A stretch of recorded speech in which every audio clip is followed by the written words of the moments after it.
Lean in. Lean in.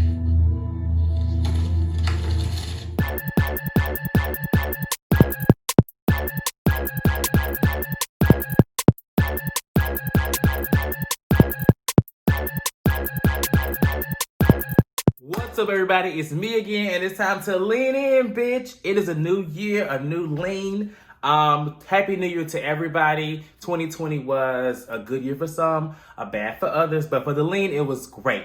And so we're gonna continue that momentum with the Real Housewives of Atlanta.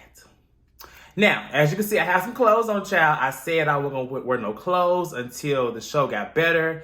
And you know, I could have put on something a little better, but this is what I'm gonna give right now. Real Housewives of Atlanta, I just want to say this could have been the premiere, okay? You could have just scrapped all of that earlier footage, the first 3 episodes, and child, and made it never before seen or never ever should we ever see it footage. I mean, we didn't need it. This is what we needed. So let's get into it. Let's talk about it. But before we do, make sure you subscribe to this channel, like now. We pick up in this episode with the follow-up to Cynthia and Mike's little meltdown, and they discover a Range Rover thing. And, you know, this is a scene with Mal, Kenya, and Cynthia. You know, Cynthia and Kenya have been best friends, I think, now since season 8, I believe. And at this point, we've seen them have many back and forth, many blow-ups. Now, in this scene, Kenya is... you know, she's making sense. She's making a lot of sense. She's basically saying that, you know, telling Cynthia that she's made Mike feel a certain kind of way. Almost as if she talked to him or something. But what she said was valid, you know, because Cynthia's whole thing is that she wants to have this perfect date, this perfect venue, you know, perfect. Because perfect vision, 10-10-2020, like, you know, all of that. I get what she's doing. And I agree with Kenya. I completely agree. Now, where I did not agree with Kenya is how when she started to break the fourth wall and talk about how she was doing it for the show. You know, Cynthia just wants it for the show. And I'm like, Kenya, girl, you got your nerve. I mean, you have done a lot of things for this show. I mean, you came in with Walter. We all knew Walter wasn't the one or wasn't him at all. So, I mean, that was just crazy to me. I thought that was a little rude to say because...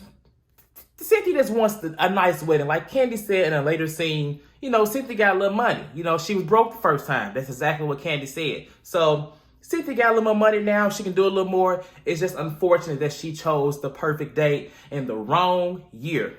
And I felt bad for Cynthia, but I'm glad that, you know, she had a little breakdown. And she was like, just shut up, just listen. Like, I was like, oh, God, I thought they were going to have a blow-up. But Kenya, she took a step back. I'm glad that she...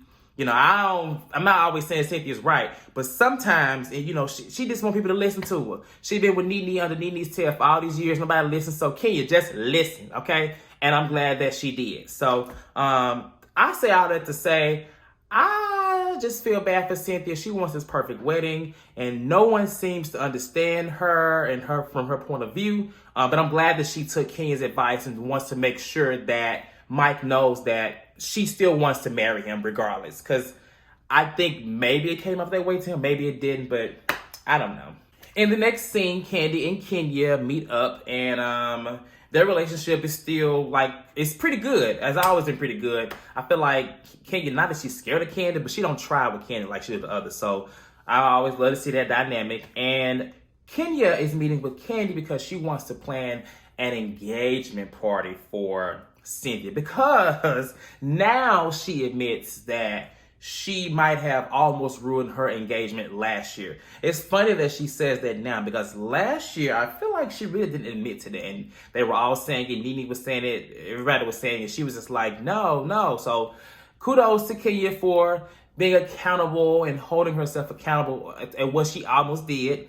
Now about the event, she wants all the girls to come, but clearly if it's coming from Kenya, who's going to want to come? Now, I understand that. I understand that some people may not like Kenya. They may not want to come. But in my understanding, this is for Cynthia. And so being that it's for Cynthia and it's planned by Kenya, I think it would have been totally mean and rude for them not to come and support Cynthia if they're friends with Cynthia. And at this point, everybody's cool with Cynthia, so that really should have been a factor. But I do understand, Chad, because I mean, who would want to go to a Kenya event based off the relationships currently? That's neither here nor there. And so kudos to Candy for that conversation and, you know, taking that hit on her back, child, because honestly, if Candy didn't take it on her back and deliver it to the girls, child, the event probably wouldn't happen. They also talk about LaToya, and you know I don't really care for LaToya, child. And honestly, this whole bi-curious storyline stuff, like I said, I'm just tired of it. I'm not against it at all. People can be bi, they can be whatever they want to be. But Kenya, girl, we know you don't want a woman. Like, you don't. So stop playing, LaToya. Stop playing for the cameras. And they asked Candy, was she jealous? Girl, please. Candy has been licking kitty litter boxes since Who Can I Run To came out. Okay, so I know she ain't jealous of no little cat action that we be going over here. I'm just saying. In the same scene, Kenya, this is where she starts her shade towards Porsha about her going to jail and stuff like that. And you know, the shade, that's fine. I'm not against the shade because it's for a show. It's shade. Let them be shady. Now, I don't like the way she's trying to say that Porsha's doing it for TV, because she was like, oh, she's not protesting the right way because she's not wearing a mask. No, honey, she may not be protesting the most healthy way, but what she's doing is right. It's for the cause, and I honestly feel like it's very sincere. I don't think she'd be out here trying to go to jail for the camera. Like, come on now. I don't know what's going on with Kenya and thinking everybody doing stuff for cameras after she's done stuff for cameras for like 19 seasons. But like, it's kind of hypocritical to me. And it's sad that she is obviously not in this best place for Porsha, and that's just the best way to come at her at this whole Black Lives Matter thing, because what Porsha did was great. I ain't saying because she went to jail, but she was out there and she was doing a lot more than many of these other housewives were doing. While she was out there in jail, child, they was putting up restaurants and talking about weddings and stuff like that. And she was out there. So it's kind of crazy that Kenya would think that way, but it's Kenya.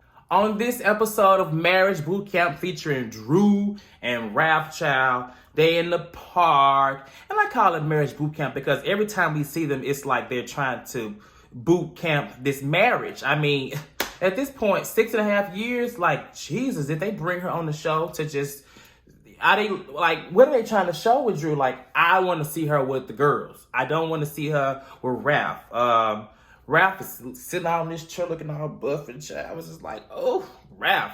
But I just feel kind of bad for her. I feel like she's carrying this whole marriage on her back, honestly. I just know Drew's back is hurting, child. She is tired. This is the marriage and her back is going down. I just feel like the thing that is missing is that he does not emotionally support her. Like, he tried to like tap her and when he thought that she was about to start crying, and it just looked very stupid. It's almost like when she did start crying, it's almost like she wanted to be like, man up, because that's what I got. Like, console your wife. Like, I feel like he's worried about being emasculated. Well, child, you're not letting her be a woman either. Like, console this woman. She needs you. She's reaching out for you, and I just feel like he ain't there. I don't know. Like, I'm just actually kind of tired of them together on right now, because that's all we've seen the last 4 episodes. And honestly, Drew needs to film with these girls. I know it's coming, but at this point, we don't want to see Ralph. We want to see you with the girls. Oh, and this scene was the first scene that I realized, again, that these face shields are so stupid. I mean, production could have tapped these people on the shoulder and said, hey, put a mask on, not a face shield. Like, hello, put a mask on. This face shield is not helping. This is nationally broadcasted on TV right now. And basically what Real Housewives of Atlanta is showing is, this is how you should wear a mask, okay? None of this matters. What about them droplets? So Lauren calls Cynthia and Candy and invites them to a surprise party for Porsha. And, you know, it's good. I don't really know Lauren like that, but she's been around for a season. She's had her moments, child. But I heard that she's gonna be a lot. She's gonna be around a lot in this season, so that's exciting. But she's planning this party for her, and you already get the tone that she doesn't really want Kenya to come on both conversations, especially with Candy. She was just like, no. And it's just kind of interesting watching her on the phone having the event because I just have flashbacks to being in that space back in the summer, trying to have a little event, but you don't want it to be too big. You really want plus ones, but obviously they're filming, so they have to.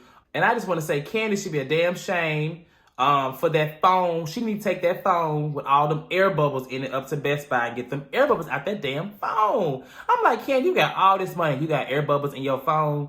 And you know production message, they zoomed in on it because they wanted me to see it. Because you know I called it. My favorite scene of the night was when Kenya got the call saying that she could not come. And she turns to production and is like, did you know about this? Who paid for my hair and makeup? I was just like, oh, Kenya, my thoughts and opinion, like, look at the material. Like, look at the things that you have done. Like Candy said, Kenya, more hair care. Like, no. When you're not in the best place with people, you don't come to these events with the best intentions. And I feel like it was the best thing to do. Also adding what Candy said. I'm just saying, Candy, you know, she all right, but I'm kind of liking her a little more this season. But like she said, if you're not really thinking that what she's doing is truthful, you're not supporting it, like, why do you want to be at this event that's supporting this woman? And that just goes with the tagline and the slogan I've been saying all year. You don't want to celebrate me. You just don't want to miss out. And Kenya is the prime example of that in this episode. I'm sorry. I'm sorry, Kenya. Like, she didn't really care to be there. You don't feel like what Porsha is doing is authentic. Why do you want to be there? Because of filming? I'm glad that not that she was uninvited, but I'm glad that they showed a little of, this behind the scenes moment to where Kenya had no control. And because Lauren didn't want her there, she was not there. Because people feel like that they have to be in this space together. And realistically, when somebody don't want you around to film, they don't have to. I mean, look at Monique. We ain't gonna talk about that though. At Porsha's party, the setup looks nice. Like, I like what Lauren was trying to do. And at first I was like, damn, where everybody at? But then I was like, it is COVID. Like, it shouldn't be a large event. So kudos to Lauren for doing that and stepping up and giving Porsha that moment. All the girls were there in their black, and Candy with her breath-a-tat-tat puffs, and Marlo and her little deacon hat child on the motherboard. For the most part, everybody looked good. Toya was there, and at first I was like, why is Toya there? But, I mean, I guess they trying to, slide her in. She throwing her little shade at Phelan, or what's her name, Fallon, or whatever her name is. And I'm just like, Toya girl, I don't think she's Kenya on steroids, because Kenya has made a name for herself, and Kenya, whether I like her or not, she's still iconic in her own way. LaToya could never. Let's just start there. But yeah. About the event in general, I thought it was a nice event. Like, I feel like this could have been the first episode for this event alone, because, we saw her go to jail and we saw all of the protests in the previous episodes, but we saw that online. This would have been the perfect season opener, ending with this event, just to showcase Porsha, what she's been doing, and then the little speech she gave and all of that. This was perfect. We didn't need to see her go to jail. We didn't need to see her protesting. We didn't see any of that. This is what we needed to see. This is a perfect way. Producers, learn from this. Okay? The little doll that was given to baby Pilar. First of all, baby Pilar is so cute. She's really grown into herself. She's no longer Dennis with a bow. She is their child with a bow, and she's so cute. But that doll, the little Rosa Parks doll, I feel like that was some shade. That's just me. I feel like there's some shade behind it. And that's just because I know Kenya, the last time she had a doll, the last time it didn't have any good intentions. And I don't feel like this doll had the best intention either. But It went to the baby don't know no better. And yeah, that's just where we're gonna leave it. The conversation between Cynthia and Candy, I mean, Cynthia couldn't really deny it, child. I mean, like Candy said, if you don't think what she's doing is sincere, you don't support what she's doing, then why would you want to be here? Like, girl, your feelings are hurt, and that's just unfortunate on your end. Can you, do better? But it seems like the next episode, she's going to call it out, which, I mean, I would too. I mean, I ain't gonna lie. This is where the show is picking up, and I'm glad, child. I'm glad. Overall, this was a better episode. I ain't gonna say it was great. I ain't gonna say it was good. It was better. It should have been the premiere for all the reasons that I said before now. So until the next episode, I'm about to lean out. Make sure you guys like, subscribe, comment, and do all the things to support the lean. The lean is actually turning 1 next month, so I'm excited just because, I mean, I didn't think I'd be doing this a year later, child. I thought I'd be done after a couple weeks, but I'm here, so I'm gonna lean out. Y'all have a good time or good night or whatever time of day y'all watching this video, and I will talk to y'all later. Bye.